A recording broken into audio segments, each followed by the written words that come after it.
Well, after weeks of waiting around for the inevitable, it has finally happened. James Harden has been traded from the Houston Rockets to the Brooklyn Nets. Somehow, the Nets managed to keep Kyrie in the process, wherever he's at. But in exchange for their superstar acquisition, the Nets pulled a move right out of the Clippers' book by giving away the future of their organization. A blossoming Karis LeVert is gone, and the best young rim protector in the league in Jarrett Allen is gone as well. Oh, and the Cavs now have 37 centers on their roster. As predictable as this trade was, it's still a blockbuster move by the Brooklyn Nets. It was pretty obvious that Harden wanted out of Houston. From ignoring league protocol to make his daily visits to the strip club, to playing uninspiring basketball with his teammates that can't stand him, to showing up to a game looking like he somehow put on 72 pounds in 72 hours. James Harden's time in Houston was clearly coming to an end weeks ago. So now that the Nets have their hands on three of the most prolific offensive weapons in the league, how much success will they have this season? This trade was clearly an all-in type of deal. Brooklyn is completely set on winning a championship within the next couple of seasons. But is this even a realistic goal? And what can we expect from this Nets team?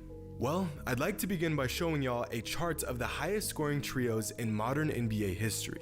At the bottom, you have the 2006 Wizards, whose big three averaged just over 67 points per game. The 2020 Blazers make an unexpected appearance on this list at just under 70 points per game. You have the 2011 Heat, the 2015 Thunder, the Run TMC Warriors at 72.5 points per game, and rounding out the top three highest scoring trios in modern NBA history are the 2019 Warriors, the 2020 Rockets, and the 1984 Nuggets starring Kiki Do You Love Me Vandaway. But no trio in modern NBA history has averaged over 76.7 points per game. And then there's the Brooklyn Nets, who after acquiring James Harden have a big three that combines for an absurd 83 points per game. Now, of course, Harden hasn't played with the Nets yet, and we can all assume that we will see a dip in their production once they have to share the ball more. But this number only includes Harden's 24.8 points per game he's averaged this season, as opposed to his 30 plus points per game in past seasons. So this number of 83 points per game combined is very realistic, which means this trio is by far the greatest collection of scores on one team the league has ever seen.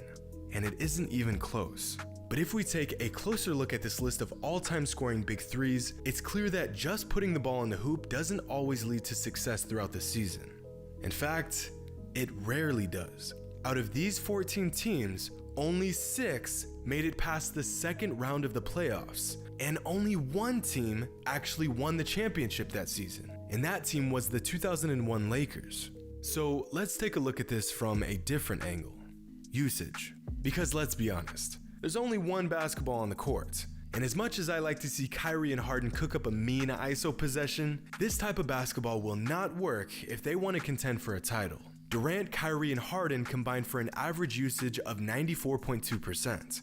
If we look at the top 5 highest point producing big threes in modern NBA history and their usage, there is only one team that even comes close to the potential usage of this Nets team. And to no one's surprise, James Harden was on that team as well. 2 of the 3 highest usage big threes in NBA history, and James Harden is featured in both. The Warriors being the only team to even make it to the conference finals out of these 5 teams. Okay, but what if we look strictly at the best big threes of all time? Now, this list is subjective, but in my estimation, these are the best big threes in league history. Now, I'm avoiding adding great duos who had a solid third player, like Shaq, Kobe, and Derek Fisher. LeBron, AD, and honestly, it doesn't even matter. Add anyone you want as the third option. And when we look at these trios, what exactly do they have in common? Well, not much. Many different styles of basketball, different eras, many different all-time greats and championships won. But the one constant that remains is the role of the third option on any given big three. A role that is not easy to take on, and a role that is not welcomed by many players. We saw Chris Bosh go from a dominant first option on a young Raptors team to a third fiddle behind 2 all-time greats. Robert Parrish could have easily been one of the most dominant centers of his era, but instead took a backseat to Larry Bird and Kevin McHale. James Worthy, similar to Parrish, spent his entire career playing whatever role the Lakers needed him to play instead of joining a less successful team and having all the touches he wanted. We just watched Klay Thompson play world-class off-ball offense in order to get his touches in a system that featured two of the best shooters the game has ever seen. And you want to know what all of these players received in return of their sacrifice? Championships, respect, a lasting legacy, and winning basketball. Every single one of these third options could have had a team of their own to call the shots and put up ungodly numbers. But instead, they opted into a much more selfless and rewarding option. This is the key to a successful Big Three, and it is the only way a star-studded trio will work. We have enough examples of failed experiments to know the other version of this does not work. So my question becomes, who out of these three all-time great offensive players is willing to take a back seat? Because no matter how you split it, one of them will have to. I don't see it being Kevin Durant, because although he is probably the most willing, the whole reason why he joined the Nets in the first place is so he could be the guy on a championship contending team, and he's just too good to play second fiddle to anyone. And I don't see it being Kyrie or Harden, since their entire game is built around having the basketball in their hands. They are not cut from the same cloth as Klay Thompson or Manu Ginobili or Chris Bosh. To them, it is their world, and we are all just living in it. And a phrase that I find myself saying more and more often, you cannot just throw a bunch of talent on a team and expect to win a championship. This is not how things work. We just talked about this. In fact, I feel like we always talk about this. And yet, here the Nets are giving up 2 young and rapidly improving players as well as 4 first-round picks for a player that is looking more and more like the problem with each passing day. Think about what the Rockets organization has done to keep Harden happy. First, they bring in Dwight Howard. Dude hated it and dipped out. Then they build their entire system around Harden. Didn't work, so they blew it all up and got rid of key pieces. Then they bring in Chris Paul. Chris Paul also didn't get along with Harden, so he bounced. So they brought in Russell Westbrook, hoping him and Harden would rekindle their once strong connection. And they also go to extreme small ball to better suit Harden's playstyle because of analytics. That was a mess, so they scrapped everything, got rid of Westbrook, got rid of Capella, traded for John Wall, and signed Boogie Cousins.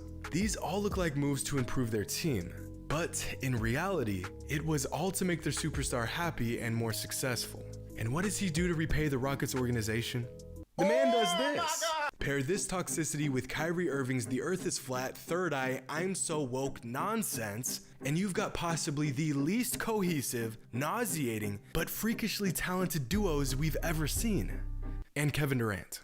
Poor Kevin Durant. So, what do I think about this trade? I think the Nets had a bright future ahead of them with a stockpile of young talent mixed in with 2 megastars. They probably gave up more than they should have for a player that Houston was more than glad to get off their hands. James Harden is an absolute force on the offensive end, but they already had 3 players that could fill a similar role. At the end of the day, the Nets went from contenders to please God, we must win this title because we have officially gone all in on this roster.